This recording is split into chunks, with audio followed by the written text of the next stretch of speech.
This is GhanaNewspapers Newsroom. Live coverage. Real-time updates.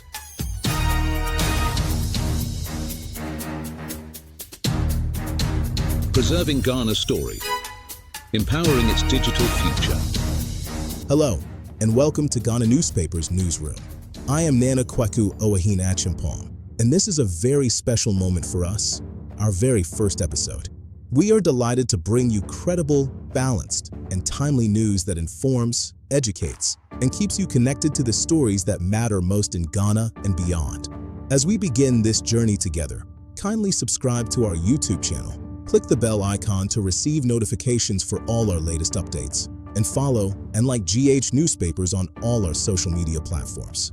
Thank you for being part of this historic start. Now, let's take a look at the story in detail.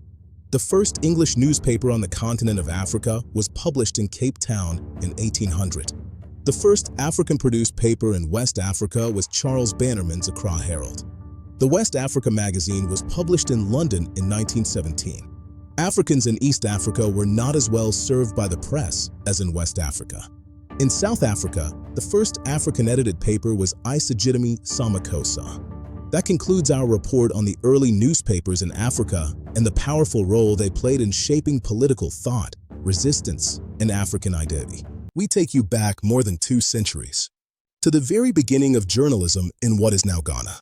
This is the story of the birth of the Gold Coast Press. In the year 1822, under British colonial rule, a quiet but historic milestone was reached in Cape Coast.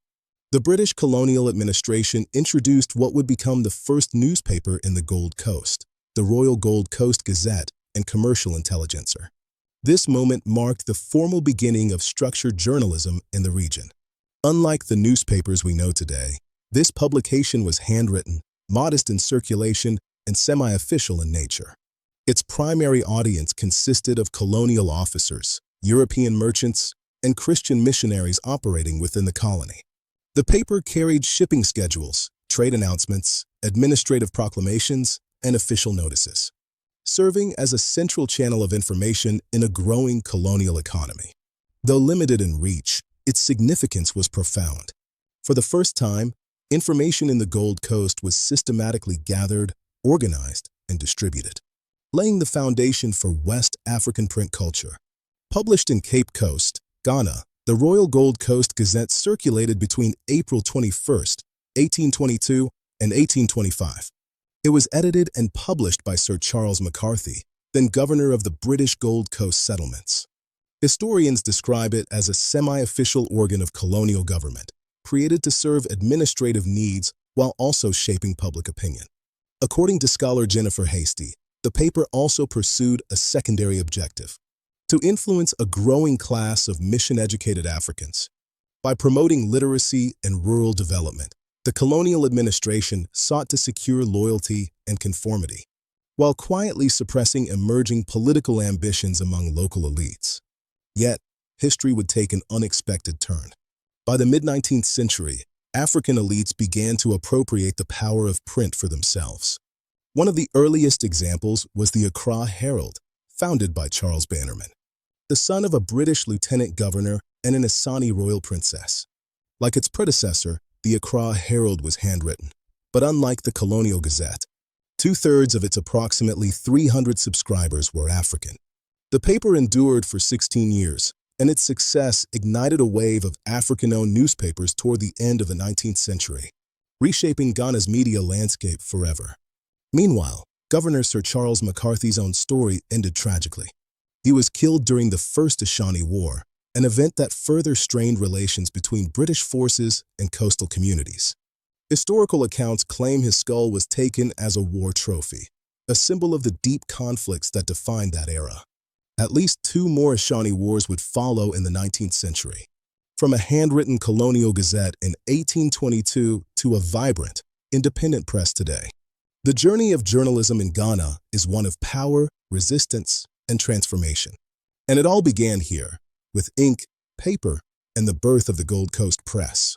You're watching history unfold. Stay with us for more stories that shape who we are.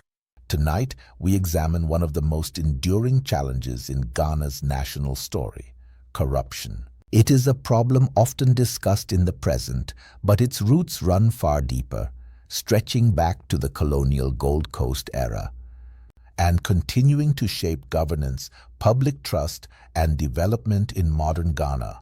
To understand why corruption has proven so difficult to eradicate, we must first understand where it began. Formal British colonial administration of the Gold Coast began in 1821, when the British Crown took control from private trading companies. By the late 19th century, especially after the declaration of the Gold Coast as a Crown colony in 1874, corruption had become embedded. British officials relied heavily on local chiefs, clerks, court interpreters, and tax collectors to administer justice and regulate trade. This system, while efficient for imperial control, created fertile ground for bribery, favoritism, and abuse of authority. Historical records reveal troubling patterns. Court cases were sometimes influenced by bribes. Customs officials altered duties in favor of certain traders, and some chiefs imposed illegal levies on local populations. Though colonial authorities officially condemned corruption, enforcement was uneven and selective. Abuses that supported imperial economic interests, particularly in cocoa production and mineral extraction, were often ignored. In 1957, Ghana achieved independence.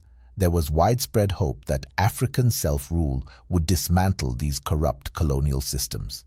Under Dr. Kwame Nkrumah, the new nation pursued rapid industrialization and state-led development. But the early years of nationhood revealed new challenges. Political power concentration led to growing allegations of mismanagement. These concerns became central to the justification of the 1966 military coup, which cited corruption as a reason for intervention. What followed was a prolonged period of political instability. Between 1966 and 1992, Ghana experienced multiple coups. Key regimes during this period included the National Redemption Council, the Armed Forces Revolutionary Council, and the PNDC. While some officials were disciplined, authoritarian rule and economic hardship often deepened corruption rather than eliminated it. In 1992, Ghana entered a new chapter. The Fourth Republic introduced constitutional democracy and institutions for accountability. These included Parliament, the Commission on Human Rights and Administrative Justice, and the Office of the Special Prosecutor. Yet, despite these reforms, corruption remains a major concern. It surfaces through procurement fraud and inflated public contracts. International assessments consistently reflect public frustration, even as Ghana maintains a reputation for democratic stability. So why has corruption endured for so long? Experts point to a combination of factors, starting with colonial administrative legacies, economic inequality, political interference, and the social normalization of informal payments as survival strategies. It now affects everyday life, from healthcare and education to land administration and justice. Yet, the story is not without hope. Investigative journalism and civil society activism are increasingly challenging impunity. Digital transparency and youth-led advocacy are not about assigning blame. They are about gaining insight for lasting reform. This is not just history, it is a national conversation, and it continues. Kindly subscribe to our YouTube channel.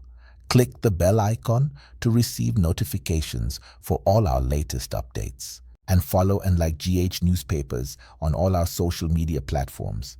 Now the story. Few modern technologies have transformed Ghana as deeply and as quickly as financial technology, fintech.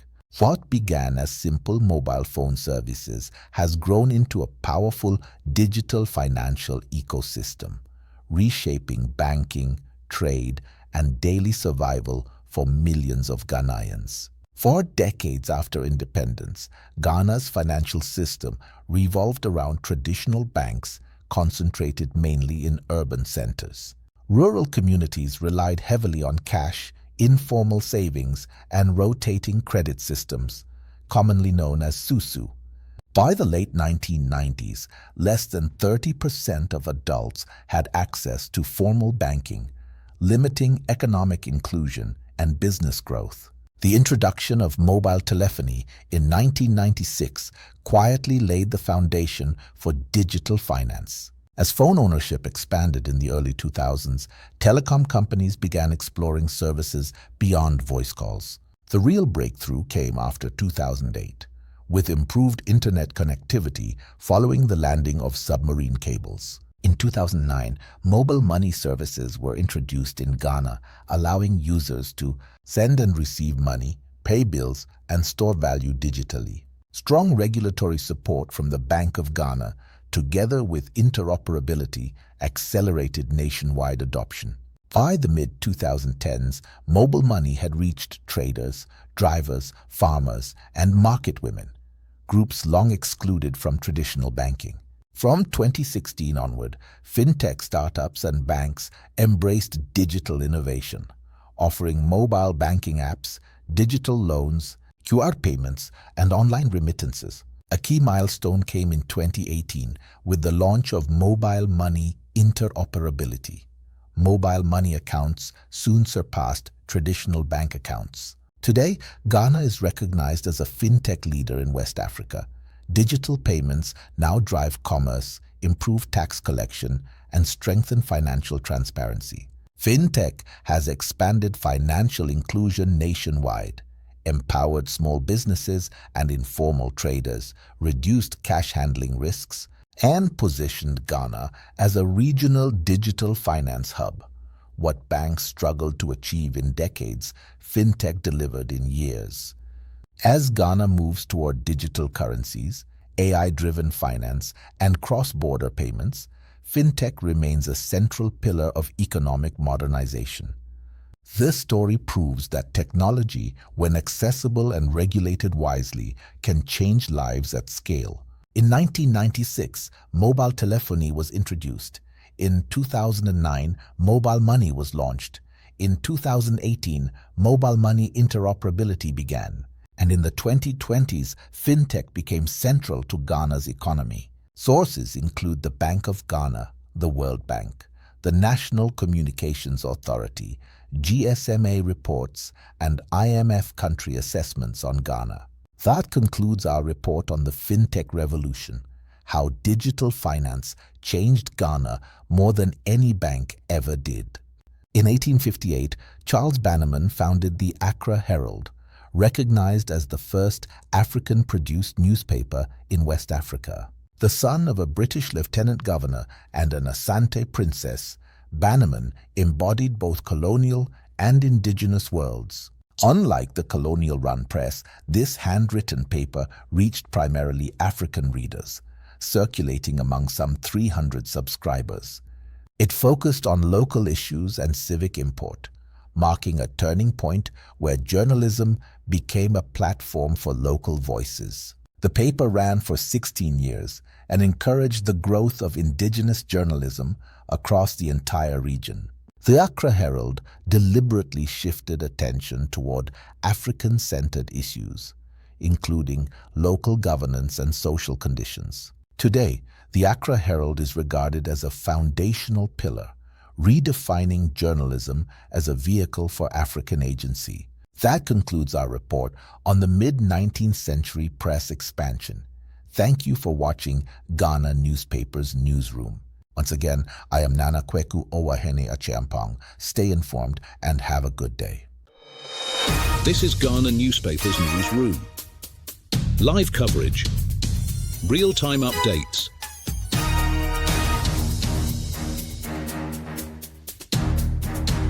Preserving Ghana's story. Empowering its digital future.